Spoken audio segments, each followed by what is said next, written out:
vamos dar início, né, ao trabalho de apresentação do trabalho da Viviane Marques Mendonça. É com prazer que a gente tem, né, esse momento especial aqui para estar apresentando o trabalho que ela desenvolveu já ao longo do período dela de bolsista. E eu quero então agradecer a presença da professora Gisele Kátia, e também do Matheus, que está conosco por videoconferência.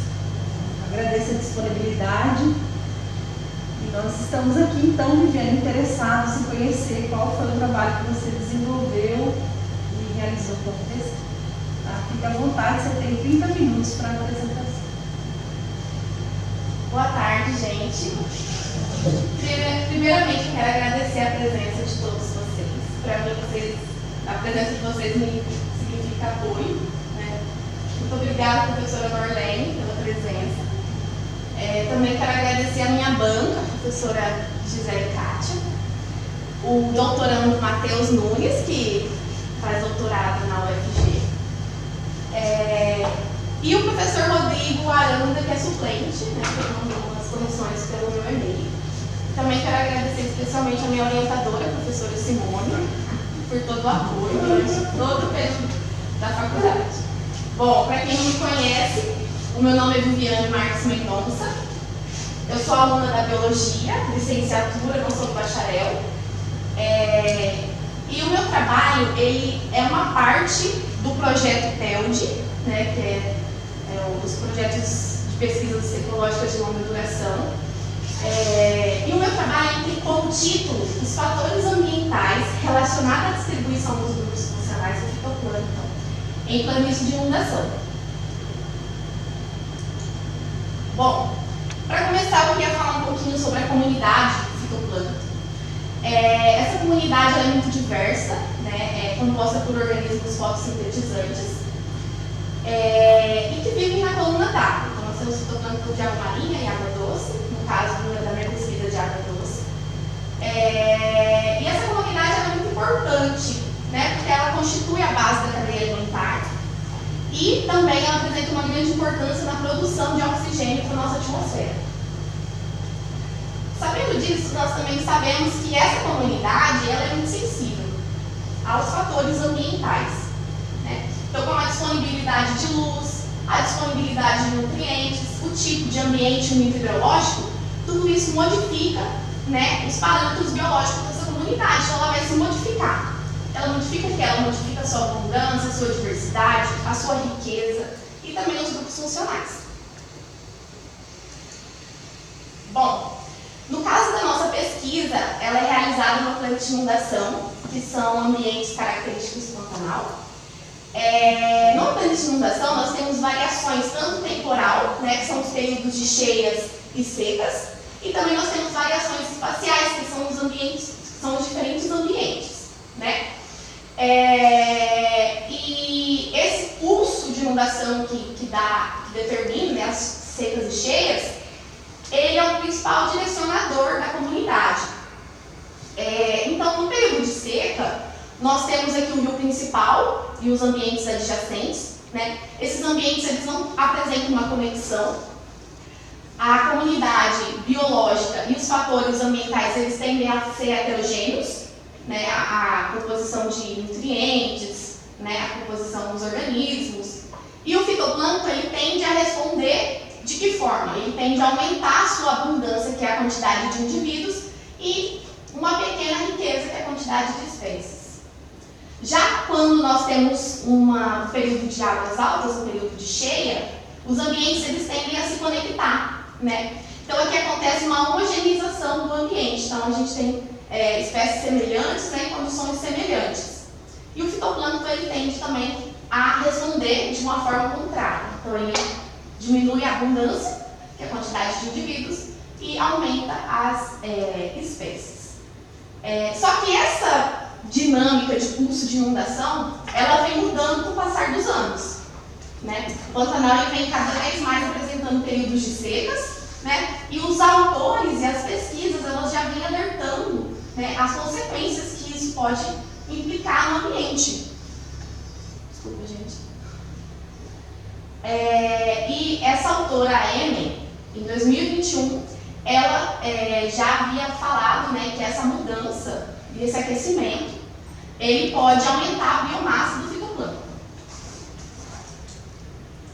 Com isso, nosso objetivo foi analisar os fatores ambientais que influenciam na distribuição fitoplânctônica e seleção dos grupos funcionais de reinos na planta de inundação do Alto Rio Paraguai. E para isso, a gente utilizou uma hipótese de que a diversidade funcional do fitoplâncton ela esteve relacionada a fatores ambientais que determinaram sua seleção e distribuição espaço-temporal nos distintos habitats e fases do curso de inundação do Pantanal. Bom, a nossa área de estudo foi na planície de inundação do Alto Rio Paraguai. As coletas foram realizadas no entorno da estação da Tayamã, né, no município de Cáceres. O Rio Paraguai ele desce no entorno aqui da Tayamã e ele sofre uma bifurcação aqui, então nesse momento aqui nós chamamos de Rio Bracinho. Aqui nós temos campos inundáveis e também lagoas. As coletas totalizaram 9 pontos amostrais em 3 sistemas distintos. Esses sistemas foram os lóticos, os semilóticos e o lêntico. Os sistemas lóticos são considerados os rios, né, onde a água ela tem um maior fluxo, ela, desde a nascente ela chega até uma foz, que pode ser outro rio, né, ou um mar. Os ambientes semilóticos, eles são chamados de campos inundáveis no nosso trabalho, né, que são campos que se inundam em períodos de cheias e depois nas secas eles se esvaziam. E os lênticos, que são lagoas, e que não tem muito movimento da água, né, muita movimentação. Bom, dentro do contexto do PELD, foram coletados em 2 ciclos amostrais. O primeiro ciclo ele foi em 2017 e 2018 e o segundo foi em 2020 e 2021. Ao todo, foram coletadas 36 amostras no período da seca, totalizou 19, e na cheia 17. E que na seca, né, nós tivemos aqui 10 amostras do primeiro ciclo e 9 amostras do segundo ciclo. E na cheia nós tivemos 6 amostras do primeiro ciclo e 11 amostras do segundo ciclo. Para a coleta da comunidade biológica, nós realizamos 2 tipos de coletas, a qualitativa e a quantitativa. A qualitativa ela é utilizada uma rede, né, que ela é jogada toda a lateral do barco, do local que está coletando. Essa rede ela tem uma abertura de 25 micrômetros da malha. E para a quantitativa é pela passagem do frasco pela subsuperfície da água. Posteriormente, essas amostras elas são fixadas e preservadas com igual acético a 1%. Também são coletadas as variáveis ambientais com uma sonda de multiparâmetro ORIPA. Para a análise dos dados, a identificação ela foi com base em várias literaturas, né, principalmente do Comaré e Bicuto Menezes. Nós também fazemos comparações, né, dessas espécies dentro da plataforma do Almibase. Para a análise qualitativa, nós fazemos presença e ausência, né, basicamente a gente marca o X no ponto em que essa espécie ela foi presente. E os grupos funcionais, como é o nosso objetivo, para a gente chegar no grupo funcional, a gente precisa ter 4% do biovolume do fitoplâncton. Então, o que é o grupo funcional? É um agrupamento de espécies semelhantes, no caso do Reynolds. Ele agrupa espécies que têm tolerâncias e sensibilidades comuns. E depois, esses grupos eles são representados por códons alfanuméricos. Mas para a gente chegar no biovolume, nós precisamos primeiramente calcular a abundância, densidade desses organismos. E esse cálculo ele é realizado pelo método de sedimentação, onde as amostras elas são sedimentadas dentro das câmaras, quer dizer, e depois elas são levadas para um microscópio invertido e contadas. Depois que a gente conta essas amostras, nós fazemos o cálculo da biomassa. Esse cálculo é realizado a gente aproxima os organismos, de forma geométrica semelhantes e com isso a gente calcula a biomassa. Então, os organismos que deram 4% da biomassa do volume elas são agrupadas nos grupos funcionais de redes. Nós também tivemos dados fluviométricos e fluviométricos, né, os dados das chuvas e do nível da água do rio. Esses dados eles foram disponibilizados a nós pela Agência Nacional de Águas, da ANA. Nós fizemos uma análise tanto histórica como também no período estudado. E para fazer as nossas estatísticas, o cluster de agrupamento e a variação da densidade de Hawk, nós utilizamos o software do R. Para a elaboração das citações e referências, nós utilizamos o software do Mendeley. E a elaboração do mapa foi feita pelo ArcGIS. Bom, agora vamos começar a falar um pouquinho dos nossos resultados da pesquisa. Na análise histórica, né, dos dados fornecidos pela ANA, nós observamos ali, analisamos 55 anos, desde 1966 até 2021. Nós tivemos que os maiores níveis, tanto de chuva como do nível do Paraguai, eles foram em 1982, com a precipitação apresentando 147,20 milímetros e o nível da água 396,80 centímetros. Os menores valores que nós tivemos da precipitação foi em 2005, com 49,59 milímetros, e o menor nível da água do rio foi no ano passado, né, apresentando 151,82 centímetros. Olhando o R ao quadrado, né, nós observamos que essa relação é bem forte, né, essa relação de declínio, que é a tendência da água e da chuva foi de declínio durante os anos. Para o período estudado, né, de 2017, 18, 20 e 21, dessa aqui para cá é o primeiro ciclo, né, e para cá é o segundo ciclo de coleta. Bom, para o primeiro ciclo, nós tivemos as menores precipitações ali em 2018, com 2,10, e o maior, 269,10, tudo em 2018. Para o nível da água, nós tivemos 98 centímetros em 2017 e 464, né, o maior nível da água foi também em 2017. Já para o segundo ciclo, nós tivemos a menor precipitação em 2020 e a maior precipitação em 2021. O nível da água, o menor foi ano passado, né, 33 centímetros, e o maior em 2020, 371 centímetros.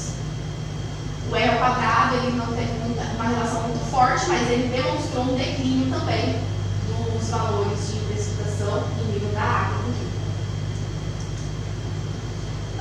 E também nós podemos destacar a estação do Lázaro, né, de 2020, onde ele fala que hoje em dia o Pantanal Norte ele tem apresentado 13% a mais de dias sem chuvas, né, do que dos anos 60, e a massa de água do rio ela é 16% menor durante a estação da seca. Então o Pantanal ele está perdendo massa de água e ele está passando por uma seca mais severa hoje em dia. Bom, as nossas análises das variáveis climatológicas nos mostraram que os ambientes eles se mostraram ligeiramente ácidos, pH variando de 5,6 a 6,74. Os ambientes também apresentaram uma condutividade elétrica baixa, reduzida, elevados níveis de turbidez, elevados também valores de nitrogênio. Quando nós analisamos o primeiro ciclo, nós observamos que o oxigênio foi bem alto e os valores também do fósforo total foi bem alto. Já no segundo ciclo, nós observamos que o oxigênio ele tem uma diminuição e o nitrogênio ele varia bastante, né? Então, quando no primeiro ciclo ele tinha um nitrogênio bem semelhante durante os dois períodos, no segundo ciclo ele apresentou uma alteração, né, bem visível, de 759 a 1128. Bom, em relação ao nitrogênio e o fósforo, nós caracterizamos esses ambientes como mesmo aeutróficos, né, não chegou a ser hipertrófico. E esses dados, né, essa classificação ela já abordada em outros trabalhos feitos no Pantanal. Bom, a nossa pesquisa, nós identificamos 450 taxas, divididas em 12 classes taxonômicas. A maioria dessa composição ela foi principalmente por algas verdes da classe das clorophyces e ignemaphyces. Nós temos um representante, um Ocistes, né, das algas verdes. Aqui nós temos uma Clostridium das ignemaphysia. Nós também tivemos uma grande quantidade de diatomáceas basilarophyceas. Aqui nós temos um representante. Euglenophyceas, que são as algas flageladas. Aqui nós temos representantes de Euglenophyceas, Traclomonas, Euglenas, Facus, Leptosinclis, e também de cianobactérias, né? Só as algas verdes clorophyceas, elas representaram aí 25% do total, né, da composição. As ignemaphysia 22%, a Basilarophyceae a mesma coisa, as Euglenophyceas 15% e a cianobactéria 11%. As demais classes, elas teve poucos organismos, né, e representaram um pouco menos, né, do total. Aqui nós temos as demais classes. Para a riqueza relativa, nós tivemos que o primeiro ciclo, né, 2017 e 2018, nós tivemos uma grande quantidade de clorophyceas, ignemaphyceas, as diatomáceas e as cianobactérias. Vale ressaltar também que nós tivemos no primeiro ciclo uma variação de 6 a 30 organismos, né, taxas por amostra, ambos no ponto P3, que é o rio Bracinho, no período de seca. No segundo ciclo nós tivemos bastante clorophyceas, né, as diatomáceas e as euglenoides, as algas flageladas. E ela apresentou um pouco mais, né, da riqueza, aí de 9 a 121 taxas por amostra.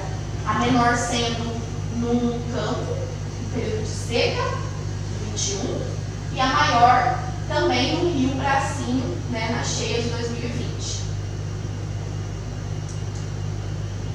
Nosso cluster de singularidade, ele nos mostrou que a maioria, né, a composição das espécies, elas foram bem semelhantes aqui, elas ficaram bem agrupadinhas, bem juntinhas, mas nós tivemos identidades bem distintas, né, no período ali da cheia do segundo ciclo. Nós tivemos uma identidade bem distinta e também no período do primeiro ciclo nós tivemos também uma identidade bem distinta, no período de secas. Já no volume relativo, nós tivemos uma grande quantidade de ignemaphyceas em todos os pontos, praticamente, né? Estou destacando alguns que elas se mostraram menores, né, o seu volume. E nós também podemos perceber que as cianobactérias, elas também tiveram um grande volume, quase em todos os pontos também.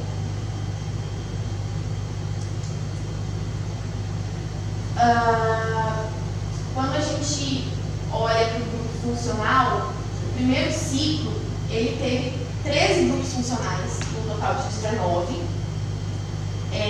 Esses grupos foram representados pelas diatomáceas, pelas algas verdes, pelas cianobactérias. Nós tivemos 3 grupos aqui exclusivos, que só apareceram nesse ciclo, né? Nós podemos destacar que o grupo com o códon NA, ele foi bem abundante em ambos os ciclos, tanto na cheia como na seca, representado, né, esse grupo representado principalmente pelas ignemaphyceas, algas verdes. O grupo K e H1, ele foi bem abundante no período de seca, né, eles foram representados principalmente pelas cianobactérias. O grupo K e o F, eles foram bem abundantes na cheia, né, representados pelas cianobactérias também e pelas algas verdes clorophyceas. Já no segundo ciclo, nós observamos uma quantidade maior de grupos funcionais.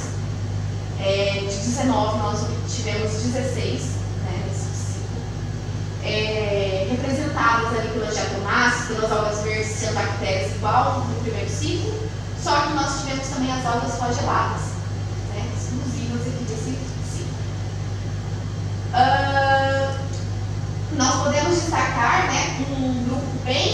importante que contribuiu tanto no período de seca como de cheia, as cianobactérias do grupo K. Elas contribuíram principalmente aqui no período de seca, né, com mais de 70%. O grupo P e o W2, né, contribuíram também para a cheia, as algas flageladas e diatomáceas. E o grupo H1 e N para o período de seca, né, representados ali pelas cinemafícias e as cianobactérias. Quando nós olhamos para um cluster de análise funcional, né, nós percebemos que a maioria dos grupos eles foram similares. Nós tivemos bastante grupos similares entre os períodos, né, e os pontos. Mas nós também tivemos identidades bem distintas, né? No primeiro ciclo nós tivemos principalmente o grupo TB, né, comandando aqui nesse primeiro ciclo, a diatomácea, desculpa. Enquanto que para o segundo ciclo nós tivemos os grupos H2 e o K, que são algas flageladas e cianobactérias, predominando ali, né, os ambientes do segundo ciclo. Quando nós analisamos a diversidade funcional, né, o índice de Hawke, nós percebemos que a diferença significativa nós tivemos foi durante os anos. Né, os grupos funcionais eles tiveram uma diferença significativa aqui, principalmente no ano de 2020. Nós tivemos essa diferença. Os demais, né, nós não visualizamos tanta diferença.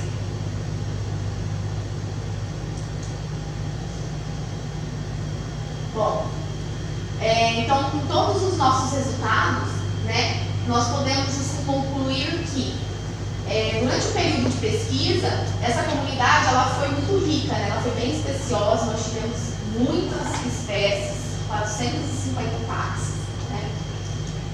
Essas classes elas já foram identificadas por Pantanal. O nitrogênio e o nível da água, eles foram determinantes na seleção dos grupos funcionais de rios, especialmente em relação aos hidroperíodos. E o evento da seca, ela se mostrou como um fator controlador da diversidade funcional, além de fatores locais, como a disponibilidade de nutrientes, e apresentou uma relação com a distribuição e seleção dos grupos funcionais. Então, confirmando a nossa hipótese, né, da diversidade funcional. Então, no período das secas, nós tivemos, sim, uma grande quantidade de grupos, né? E nós tivemos formações distintas e grupos exclusivos, principalmente nesse período onde a água se mostrou bem mais baixa do que no outro ciclo. Eu agradeço a presença de todos, de todo mundo que me apoiou durante esse período. Eu não sei como é que está o meu tempo.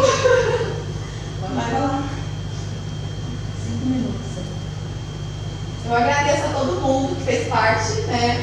Como eu falei para o pessoal do laboratório, acho que se não fosse o apoio deles, acho que a gente já tinha surtado. Isso acontece. Eu quero agradecer, é somente isso. Muito obrigada a todos.